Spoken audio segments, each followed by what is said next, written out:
we were so in love. We were in this constant state of elation. We were like so into each other and so like, oh my God.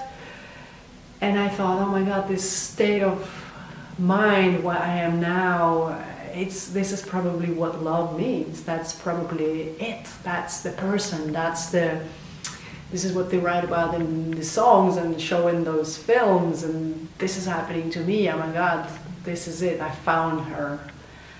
And it went on for a good few months. Towards the middle of our relationship, where things are just becoming a bit more stable and more mundane, you get to really know each other, you know.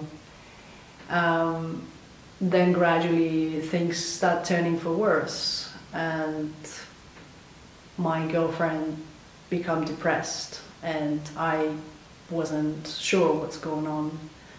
I didn't know what to do, how to help her, or is it something to do with me? Maybe I'm doing something wrong. So I felt super responsible for how she felt. And she would sometimes break down crying right in the middle of the street for no reason, or she wouldn't want to leave her house. When we separated, finally, I found myself in the darkest depression. I felt extremely broken. I felt extremely lonely. I felt like my whole world just collapsed. And I realized then that my whole world was her, and I had nothing else left. And now that realization also taught me a lot of things in my life. And I remember this one incident where I felt like, oh my God, this is pretty bad. I was in a supermarket trying to buy some food for myself, and I stood there and I was thinking, I don't know what to buy. I don't know what I'm doing here. I'm so used to doing this with her.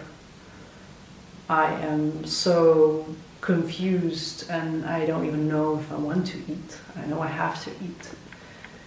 And so going through these different stages of despair and loneliness, and I remember smoking weed so much that I would pass out for hours and hours, and I think I spent weeks like that, or even maybe months, just to not feel that pain and that darkness that suddenly was all around me.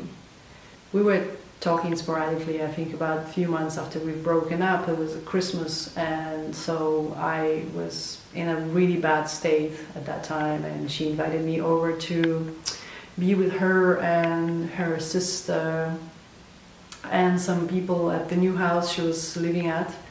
And I remember being in a really bad shape, and there was this swapping gifts around, and I actually ended up with a gift on my lap. It was something wrapped in a paper, and I remember unwrapping that and finding broken glass and some dried flowers and this like a smelly nice things. And then I looked at this broken glass and I looked around the room, and everyone is looking at me with this face like, oh my God. And I remember someone said, oh, actually that was like a glass heart with like this really nice flowers inside. And I thought, what is the irony? What I'm getting for a Christmas present is a broken heart, literally. Yeah, I went to therapy to learn how to deal with this whole thing, because it was the first time for me so severe. I felt absolutely naked and vulnerable. I didn't know how to deal with any of this. I understood with time that we were absolutely, totally enmeshed and codependent. I also found out about a year after our breakup that she was diagnosed with bipolar disorder. So a lot of things fell into place. The elated states, the manic states, the depression, and also understanding that it's nothing I could have done, probably, to make it better.